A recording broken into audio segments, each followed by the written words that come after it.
Doma Sports Talk, worldwide, with some news from the world of boxing. So y'all know what time it is. You ain't in a rush to get concussed. Now let's talk heavyweight, y'all. Let's go up to the promoter from Anthony Joshua, Mr. Eddie Hearn. We quote him all the time. He's in the news. He got a lot of fighters. And you know in the heavyweight division, he's a major player, right? So he's weighed in on the Tyson Fury versus Deontay Wilder fight, saying, he's weighed in again, saying that, first of all, Deontay Wilder's winning. That's what he thinks. But his other point is the fight's not going to happen, right?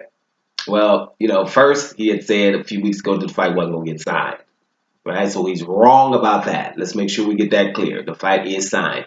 But I'm going to definitely say that Eddie Hearn is not wrong here for thinking that the fight still might not happen, right? Things happen in training camp, and maybe it's hype up until the fight. Who knows? Fury has pulled out before. Things can happen. Deontay Wilder can hurt his hand again in sparring or something. Those are reasons why we can all say the fight might not happen, but that applies to all fights. All fights that are signed might not happen, right? His reasons are though that basically Tyson Fury knows he's not ready, right? And he's just not going to take that fight. So something might happen because of that. That's his point. But I agree with him that the possibility of not happening is definitely high still. We're way outside of that fight. So that's something that we have to look for. Be careful. Any day now, something could happen. That's one thing. The fact that he thinks that Deontay Wilder is going to win the fight is another thing, right? And this just, in the long line of the respect they have for Deontay Wilder, a massive risk for Joshua.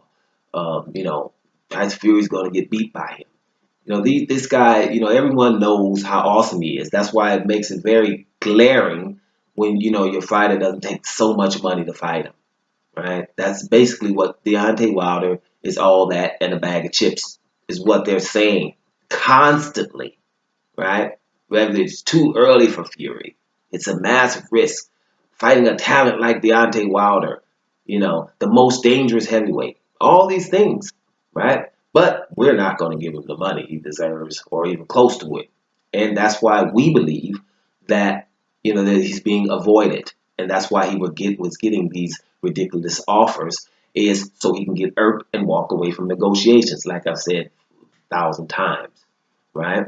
So that's that when you're talking about those kind of things. So whatever. Deontay Wilder's dangerous. Tyson Fury might not fight him, right? But let me tell you something, which could also be a nightmare for the Anthony Joshua, Eddie Hearn camp, is if Tyson Fury wins that fight against Deontay Wilder. If he does pull that off, and it's definitely possible, right? If Deontay Wilder doesn't knock him out and this fight goes 12 rounds, then who knows who won that? Because is Tyson Fury capable of outboxing Deontay Wilder over 12 rounds? I don't know. I would say yes, he's capable of doing so. But you're going to have a wonderful night, an awesome night, because of the speed of Deontay Wilder. And he's not 6'1", so he can reach Tyson Fury.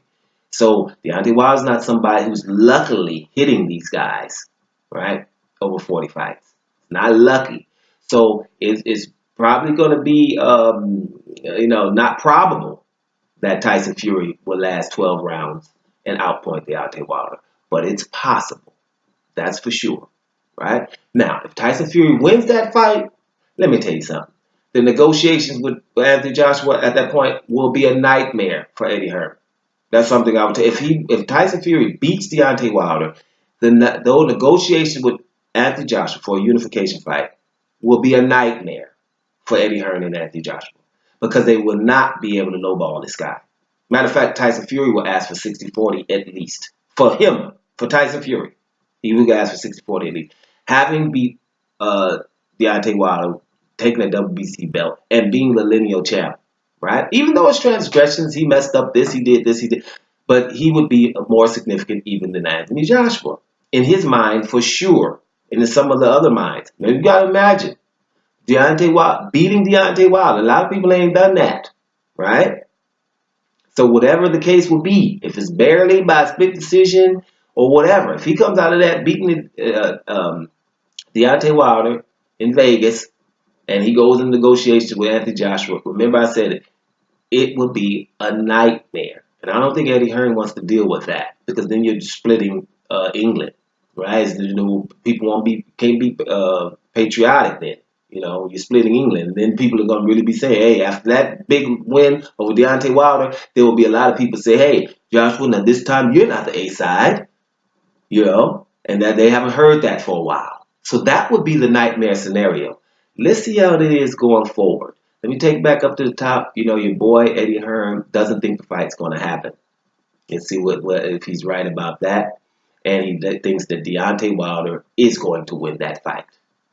My point is, if not, if Tyson Fury wins that fight, negotiations will be a nightmare with Tyson Fury and Anthony Joshua. Let's see what's up going forward. Doma Sports Talk Worldwide. And I'm about to here, y'all.